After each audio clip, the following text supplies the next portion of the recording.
in a move to foster interfaith harmony and address the growing concerns of religious extremism. The Joint Initiative for Strategic Religious Action, Jisra, in partnership with the Supreme Council of Kenya Muslim Supkem, convened a high-level consultative meeting with various religious organizations.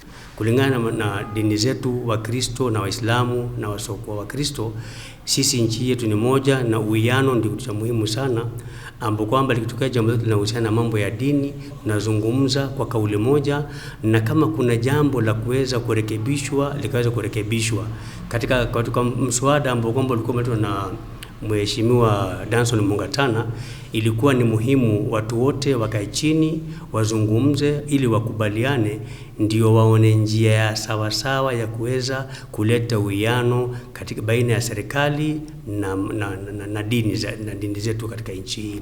The meeting held in Nairobi brought together key stakeholders including the National Muslim Leaders Forum, NAMLEF, the Kenya Conference of Catholic Bishops, KCCB, Council of Imams and Preachers of Kenya, CIPK, and other faith-based groups to deliberate on strategies to counter religious extremism. Anything that affects one religious organization affects all of us. Issues of extremism, and we need to come together as religious institutions to regulate ourselves, to dialogue together and move the country forward. The consultative forum aimed to create a unified front among religious leaders and organizations in addressing the challenges posed by religious radicalization. Some years back, people used to think it's only Muslims who are being radicalized, until we started seeing Christians involved in terror attacks like the Duset. We should work together to ensure that we create public awareness on prevention and countering violent extremism. Last year, President William Ruto announced that the government will not interfere with religious activities in the country and called on the religious leaders to develop their own regulations, sentiments echoed by Bishop Professor Stephen Kalunyu. As faith communities, it's good for us to self-regulate and ensure that it's us doing it and not another person. Because if we allow regulation from the state, then we might open a Pandora's box. This may end up even affecting our freedom of religion and belief. Lakini tukiangalia katika swala la Makenzi na mambo mazima ya Shakahola, kwa yule Mkenya ambaye anapenda kusoma, asome tu katiba yetu article 32 yote kuanzia mwanzo papa linafikia na article 24. Ndio inaonyesha zile gaps zenye ziko. Hata unaona sasa hii katika hii kesi ya Makenzi ataekwa kule jela kama vile nafikiri by then CSO Interior ambaye sasa ni naibu rais His Excellency Kithure Kindiki professor alisema kuwa the act that was done by Makenzi was an act of terrorism, na akasema Makenzi hatawahi kutoka jela. Sasa kumaanisha atakaa huko, but for how long will that person be there? Kwa sababu ungekuwa na the judicial system ya Kenya na mahakama yetu na hii katiba yetu kuna vipengele imeangazia kwa swala la dini, but after the incidents imefanyika kule kwetu Shakahola Kilifi, kumekuwa na ile task force ilikuwa formed na president wakazunguka. Lakini kwa nini mpaka tusubiri kutoke maafa ndio tuweke regulations to regulate dini?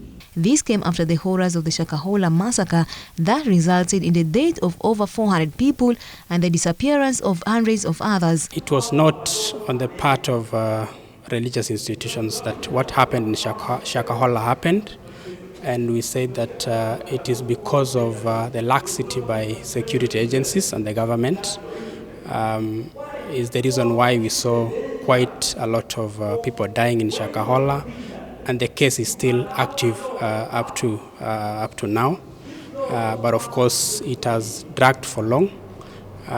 Because this is a case that has a lot of public interest. President Ruto formed a task force to investigate and identify gaps that allowed extremist religious organizations in the country.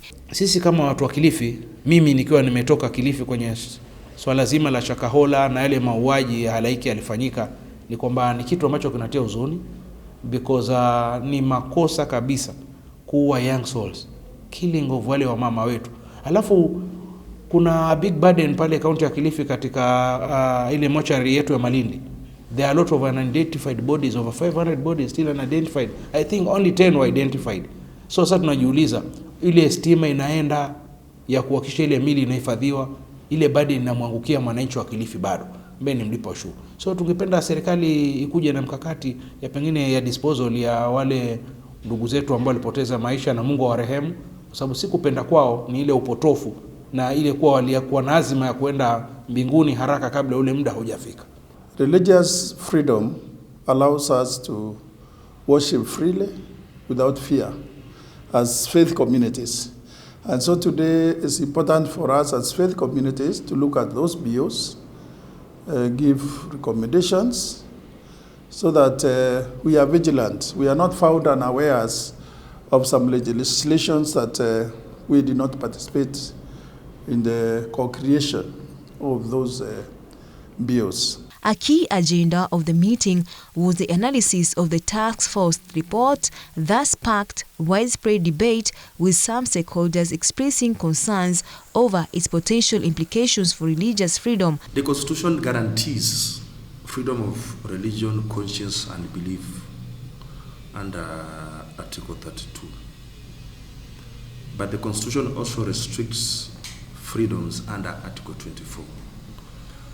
And there are only 2 rights or 3 rights that cannot be limited under our Constitution. That's the right for a fair trial under Article 50, and the right against torture, degrading and human treatment, including slavery. But all other rights have limitations, and that includes the right to practice a religion and to worship. It can be limited under Article 24. Mackenzie, who is in police custody, has been charged with terrorism, manslaughter and child cruelty alongside 94 co-defendants. They pleaded not guilty to the charges at a hearing in January last year. The remains of more than 440 people have been exhumed from Shakahola forest. While starvation appeared to be the main cause of death, some of the victims were strangled or suffocated.